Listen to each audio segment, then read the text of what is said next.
हरे राम राम राम हरे हरे कृष्ण कृष्ण हरे हरे।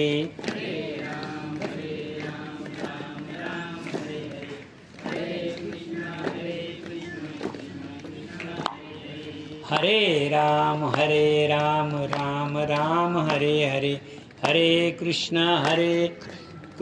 कृष्ण हरे हरे।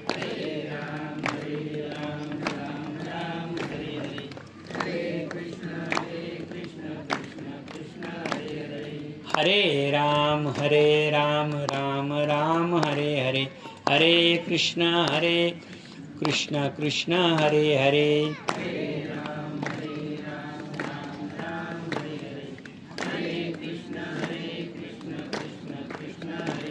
पुंडलीक वरदा हरि विठ्ठल श्री ज्ञानदेव तुकाराम पंढरीनाथ भगवान की जय। मौली ज्ञानेश्वर महाराज की जय। जगद्गुरु तुकाराम महाराज की जय। पुरुषोत्तम भगवान की जय। अधिक मास भगवान की जय।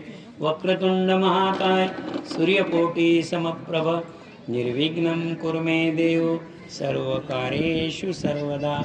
पांडुरंगा करू प्रथम नमन दुसरे चरण संताचिया त्यांच्या कृपादाने कथेचा विस्तारू।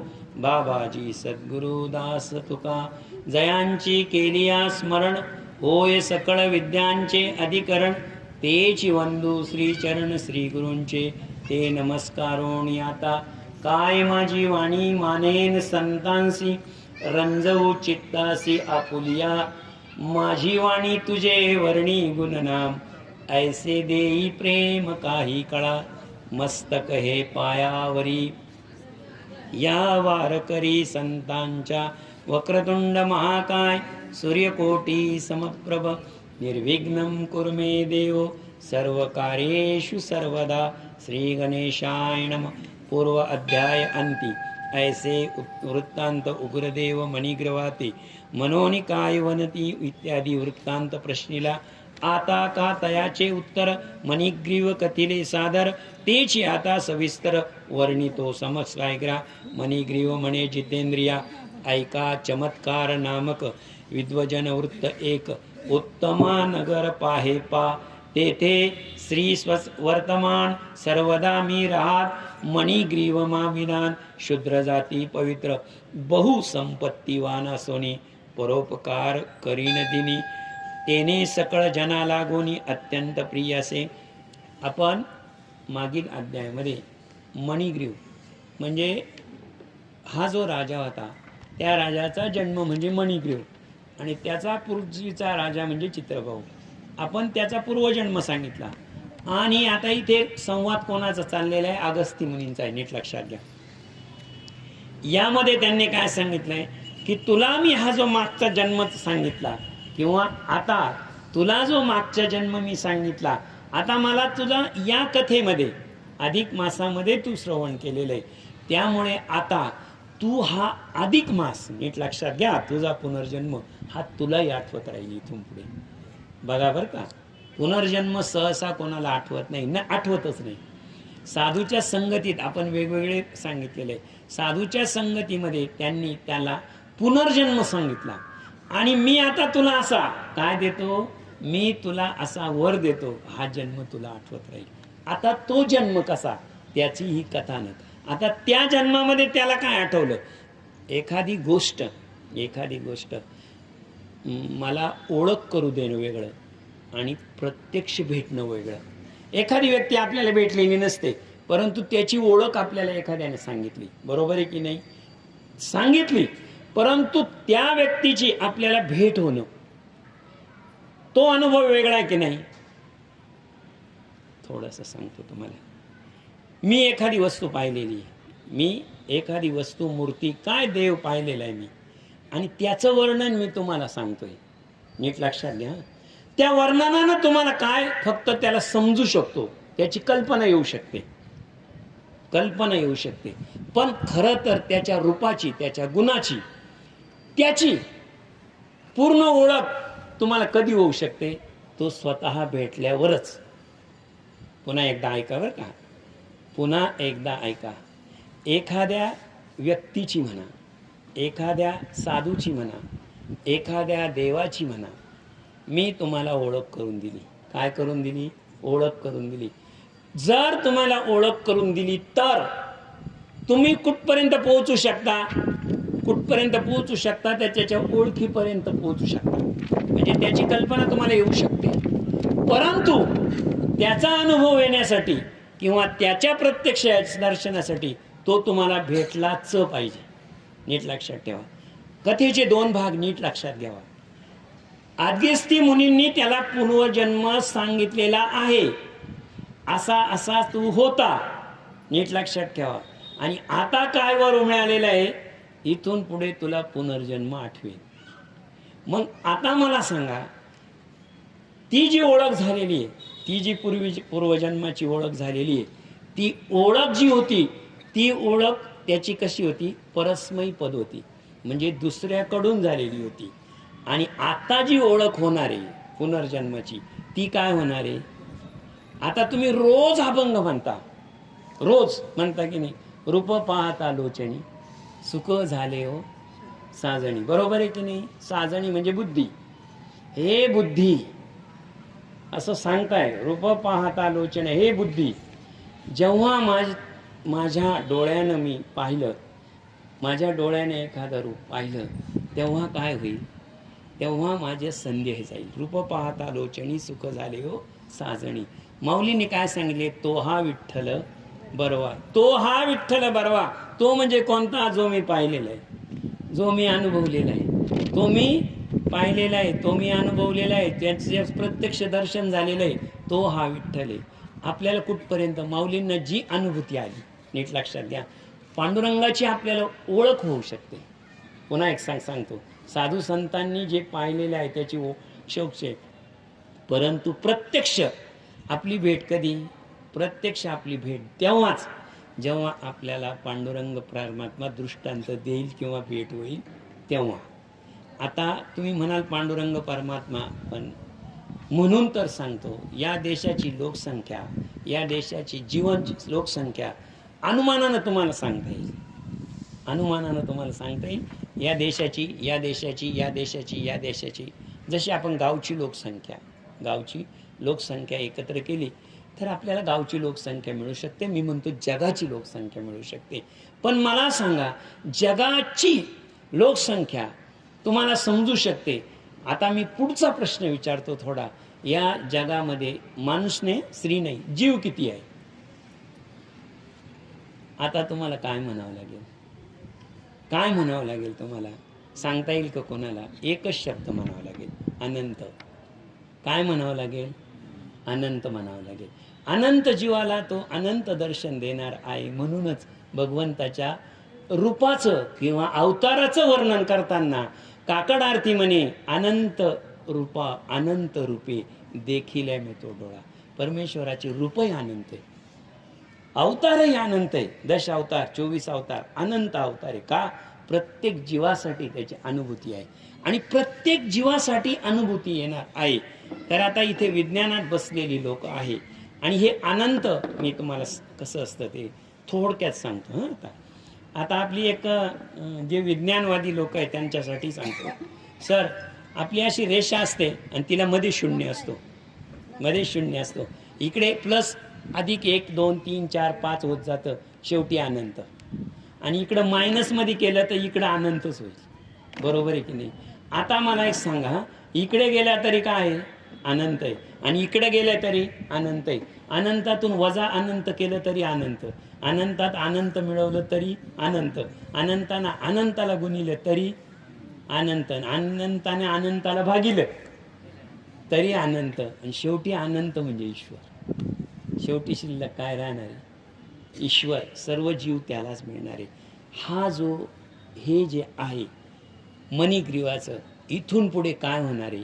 तर इथून पुढे तुला हा जन्म आठवणार आहे.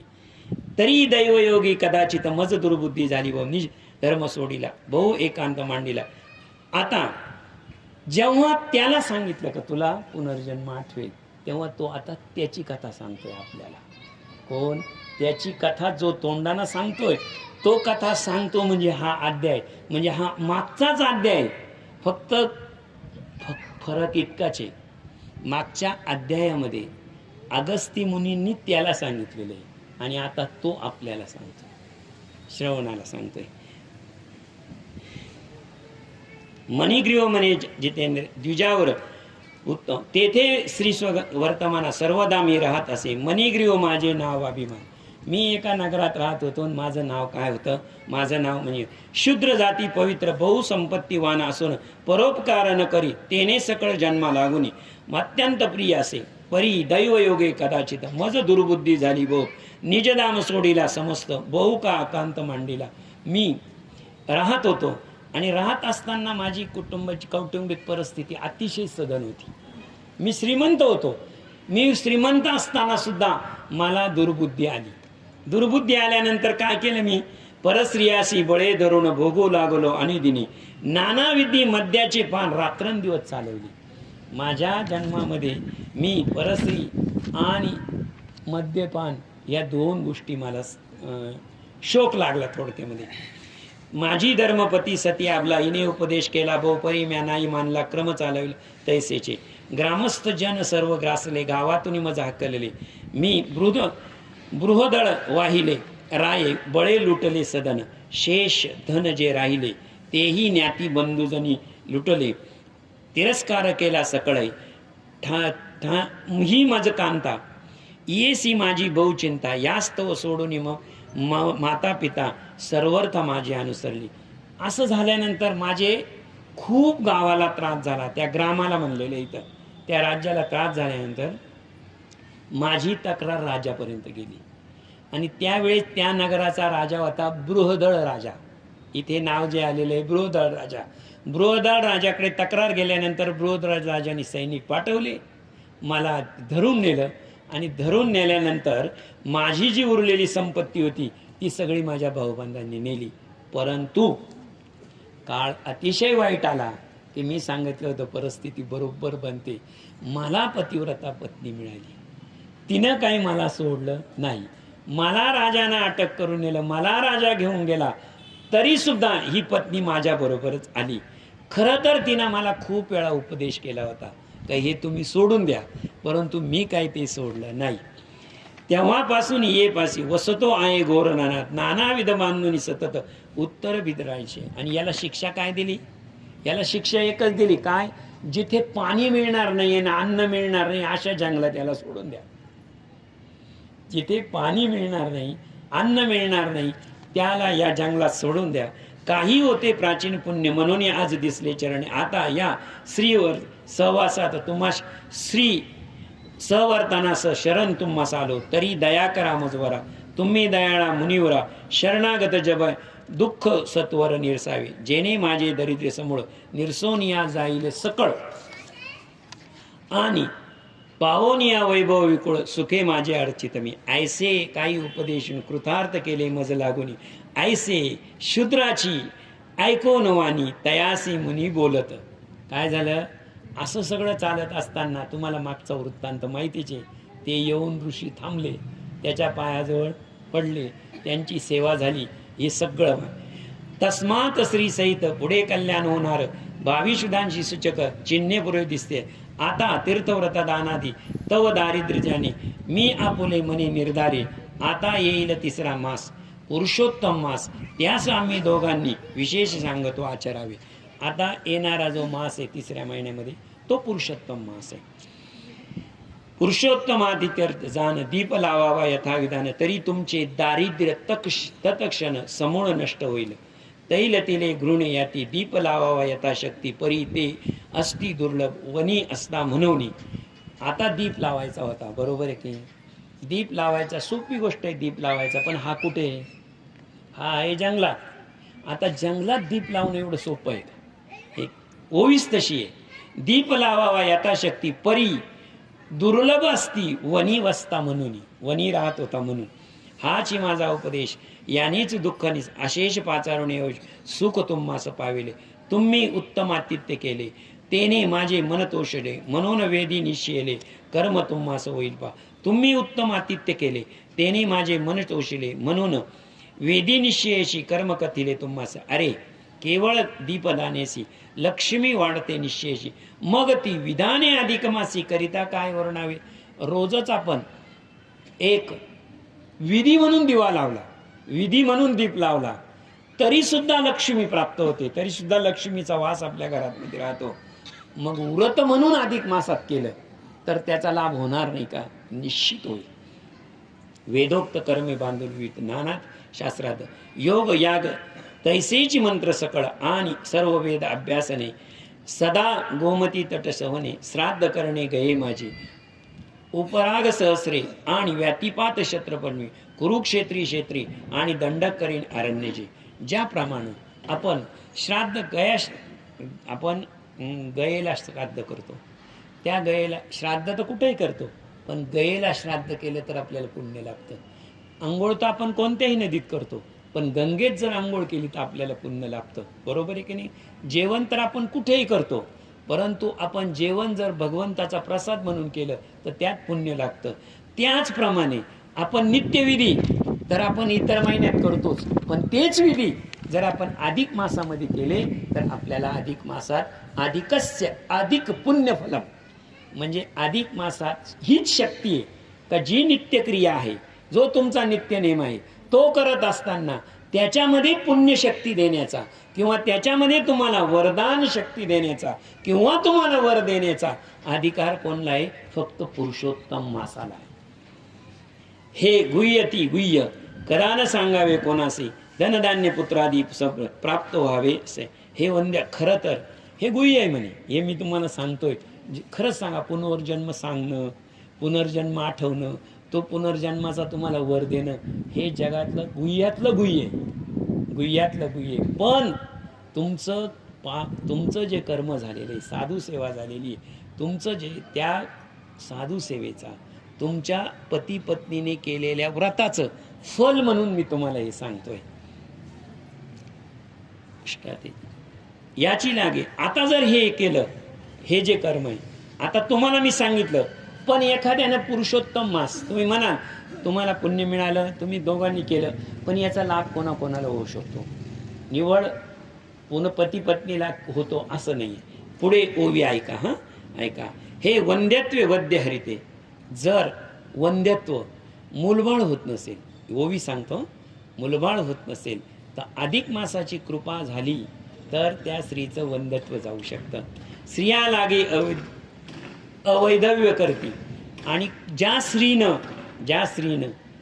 स्त्रीनं हे व्रत केलं, व्रत मी तुम्हाला 3च सांगितलेले आणि अधिक मासाचे 3च आहे, स्नान जप आणि दीप 3च आहे, तर 3च व्रत आहे. जर एखाद्या स्त्रीनं केलं तर तिला वैधव्य येत नाही, म्हणजे ती सौभाग्यवती राहते. राज्यभ्रष्टात राज्य देते. एखाद्याचा राज्यभ्रष्टात म्हणजे पूर्वी राजा हरून जात होता, राज्य जात होतं, तर त्याला ते राज्य पुन्हा मिळवून देते आणि फिरवते. यानेची कन्याने तत्वता दीर्घायु गुणी लाभतो भरता. जर एखाद्या कन्येने कुमारिकेने हे व्रत केलं तर तिला चांगला पती मिळतो. कांत अर्थी येते प्रतिव्रता, सुशील कांता लाभते. एखाद्या कुमारानं केलं, तरुणानं केलं तर त्याला पतिव्रता आणि सुशील पत्नी मिळते. विद्यार्थी येते विद्या लभते, विद्यार्थ्यानं केलं तर त्याला विद्यादान मिळतं. सिद्धी विकास सिद्धी मिळते.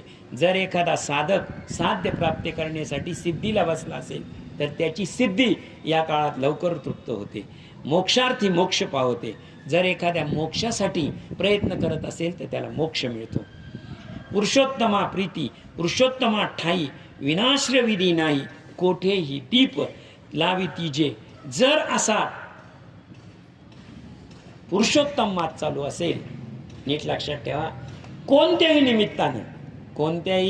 निमित्तानं कोणत्याही कारणानं कोठेही आणि कधीही जर त्याच्याकडून दीप लावला गेला आणि त्याच्याकडून दीप पूजा झाली तर अधिक मास त्याला निश्चित प्रसन्न होतो. पुरुषोत्तम भगवान प्रसन्न होतात. नीट लक्षात घ्या, या 2 गोष्टी आहे. पुरुषोत्तम मास जरी असला तरी पुरुषोत्तम भगवान ही स्वतंत्र देवता आहे. अधिपती भगवान श्रीकृष्णाचं नाव येते आणि पुरुषोत्तम स्वतःचं नाव या महिन्याला दिलेलं आहे, म्हणून पुरुषोत्तम मास झालेला आहे तो. त्याचे सकळ मनोरथ अनायासे पूर्ण होतात. जी जी इच्छा धरावी मनासी ती ती पुरवावी ऋषिकेशी. तस्मात भावे पुरुषोत्तमाशी दीप आवश्यकीची. हे दारिद्र्य नाश तुझ कथिले साधन याची आचरणे तुझ वैभव पूर्ण राबिले. तुम्ही केलीत सेवा म्हणून तोषलो माधवा. तुम्ही माझी सेवा केली, तुम्ही माझी सेवा केली म्हणून तोषलो. कथिले दिव्य साधन याचेच आचरावे तुझ क्षण वैभव पूर्ण लाभले. आणि तुम्ही जी सेवा केली, तुम्ही माझा प्राण वाचवला, तुम्ही माझी सेवा केली, त्याच्या बदल्यात मी वर देण्याऐवजी तुम्हाला हे गुह्य शास्त्र सांगितलं, हा पूजाविधी तुम्हाला सांगितलेला आहे. तुम्ही केली ऐसे बोलोनी मुनी श्रीहरी ते स्मरत मणी. मणिग्रीवा निरोप घेऊन प्रयाग चालला. तेव्हा तया ते पोचवित मणिग्रीव आणि त्याची येशीत. दोघे गेले दूरपर्यंत प्रेमे झाली. तेथे वंदून मुनीचे चरण स्वश्रामा पातले. प्रयागासी गेले ब्राह्मण कामना पूर्ण झाली. इकडे वनी क्षुद्रपती अंतर ठेवून द्विजभक्ती. पुरुषमाते चिंतिता चिंती कालक्रमित आनंदे. आता त्यांनी काय सांगितलं होतं? 3 महिन्यांनी पुरुषोत्तम मास येणारे, 3 महिन्यांनी पुरुषोत्तम मास येणारे. लक्षात ठेवा, आपल्या घरी येणारा पाहुणा असेल, आपल्या घरी येणारा कोणी असेल, त्याचं जर आपण स्वागत केलं, येणाऱ्या पाहुण्याचं, येणाऱ्या शेजाऱ्याचं सुद्धा, नीट लक्षात घ्या, पाहुण्याचं शेजाऱ्याचं जो आपल्या दारापर्यंत येत असेल त्याचं जर आपण स्वागत केलं, नीट लक्षात घ्या, प्रसन्न कोण होतं? येणारा प्रसन्न होतो की नाही? आता किती महिने बाकी होते? त्यांनी सांगितलं त्रिमास म्हणजे 3 महिने. 3 महिन्यापासून हे कशाच्या तयारीला लागले? अधिक मासाच्या स्वागताला. लक्षात ठेवा. तो मास तो जाऊन वाहिला पुरुषोत्तमास आला. जे का साक्षात पुरुषोत्तमाला प्रिय आगळा सर्वात. तेव्हा स्मरून सद्गुरु तेने जैसे कथिले होते तैसेच दंपती करीती साचार. पुरुषोत्तम प्रीतीद्वारे आपणा वैभव सारे. मनोनी प्रभाती शीत निरे ताडाग्नी स्नान करून या. ज्या दिवशी अधिक मासाचा पहिला दिवस होता त्या दिवशी यांनी काय केलं? यांनी काय केलं तर दरवाजाला तोरण लावलं. काय केले? दरवाजा सजवले. दुसरी गोष्ट काय केलं त्यांनी? ताडागी स्नान करून. मी तुम्हाला काय सांगितलं पहिल्यांदा? सगळ्यात श्रेष्ठ स्नान कोणतं? एकदा सांगून टाकतो पटकन. सगळ्यात छोटं स्नान कोणतं? आपल्या घरामध्ये केलेलं, आणि त्यातही ते थंड पाण्याने केलेलं. थंड पाण्यानं नसेल तर गरम पाण्यानं करावं. दुसरी गोष्ट सगळ्यात त्यांनी सांगितलं कूप, खड्डा, कुपी विहीर, त्याच्यानंतर निर्जरा ओढा, त्याच्यानंतर ताडा डोह, त्याच्यानंतर नदी, नदीनंतर त्रिवेणी संगम सांगितलेलं आहे. ती नदीनंतर त्रिवेणी संगम, आणि त्रिवेणी संगमानंतर त्रिवेणी संगमात केलेले पुण्य आहेच, पण जर ते अधिक मासा केलं तर त्रिवेणी संगमातलं पुण्य लाभतं. यांनी काय केलेलं आहे? ताडादी करून स्नान, म्हणजे कुठं केलेले? झऱ्यामध्ये त्या स्नान केलेले. एकावासी नित्यनेमसे अधिक मास लोटला. उग्रदेवाचे प्रसावे तत्क्षण मनीचा मळ गेला झडवणे. त्यावर दीपाचा प्रभाव मान आणि झाले दोघे अंतकरणे झाली शांत. शांती येताच ते ठाईच मुराला विषय प्रती जडली वृत्ती पुरुषोत्तमाशी. मी तुम्हाला सांगितलं होतं कालच सांगितलं की 2 प्रकारचे जळणं असतं. एक लाकडाचं जळणं असतं आणि कापराचं जळणं असतं. कापराचं जर जळालं तर कापराचं शिल्लक काहीच नाही. कापुराची वाती उजळल्या ज्योती ठाईची समाप्ती झाली जैसी. मोक्षरेखे आला भाग्य विनटला साधूच्या अंकीला हरिभक्त. ज्ञानदेवा गोडी हरिनामाची जोडी. मला मुद्दा हा सांगायचा आहे. ठाईची नुराला कापुराची वाती उजळल्या ज्योती ठाईची समाप्ती झाली जैशी. त्याचा जो मागचा जन्म होता, त्याची जी मागची पाप होते, ते सर्वांचं काय झालं? मनीचा मळ गेला झडून. त्यावर दीपाचा प्रभाव पार अंतकरणी आली शांती. ठाईची नुराली विषय प्रती. जगातले सर्व विषय होते त्यांच्या प्रती जे त्याचं आकर्षण होतं किंवा ती त्याची भावना होती, ती लगेच जळून गेली. लगेच जळून गेली. त्याच्यावर पुढे काय सांगतात ते, दोघेही झाले आनंदगण, ऐसे लोटले बहुदिन, पुढे येऊन या निधन, स्वर्गी पाळती जाहले. आणि पूर्वजन्म माझारी जी पती पत्नी होती सुंदरी, तेच सम्राट चंद्रकला झाली पत्नी असे. ही पतिव्रते धर्म करुणी पूर्वजन्मी वर्तिली, म्हणून संप्रवात तव अर्धांग हरिणी झाली माझी साचार. राजाची जी पत्नी चंद्रकला होती, लक्षात ठेवा, ती चंद्रकला तुला ही पत्नी पुढच्या जन्मामध्ये चंद्रकला म्हणजे महाराणी पट्टराणी, आणि तुला काय तुझं सगळं गेल्यामुळं तुला पुन्हा राज्यवैभव मिळालं, तू राजा झाला आणि त्याच पुण्याचे विपुळ वैभव लादले तुझं सकळ. तैसेची ही पत्नी सोज्वळ लाभली, अधिक मासाचे दीप पावन, तयाचा हा प्रभाव जाण. राजेश्वरा तू हस्त जोडून मज लागणी प्रश्न जे अवगंड लक्ष्मी विपुल अकंटक राज्य सकळ, आणि पतिव्रता निर्मळ ही मज कैसी लाभली. म्या तो केले तुझे चरण, म्या केले तुझे पुण्याचरण, ते मज सांगे याचे उत्तर संपूर्ण तुझं लागून दिले. तुझा मागचा जन्म जा होता तो तुम्हाला विचारला होता, त्या मागच्या जन्माचं संपूर्ण उत्तर, संपूर्ण जन्म मी तुला आता सांगितलेला आहे. आता वी स्वस्थानाप्रत तव कल्याण असो सतत, ऐसे सांगून मुनी त्वरित स्वस्थाना पा. आणि तो चित्रबाहू राजेश्वर, नीट लक्षात घ्या, राज्येश्वर मणिग्रीव आणि त्याची पत्नी एवढाच उल्लेख आलेला आहे.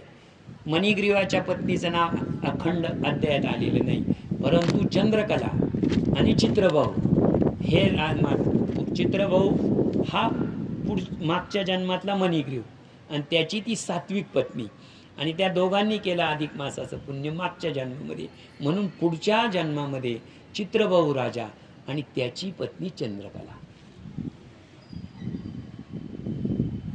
त्यासी मिळाली सायुज्य मुक्ती, अधिक मास दीपाची निवृत्ती, महात्म्य असे अद्भुत. नारी किंवा नर जे अधिक मासे करती सुचर, जे नारी असो नर असो कोणीही, अधिक मास इथं सुचर शब्द आहे.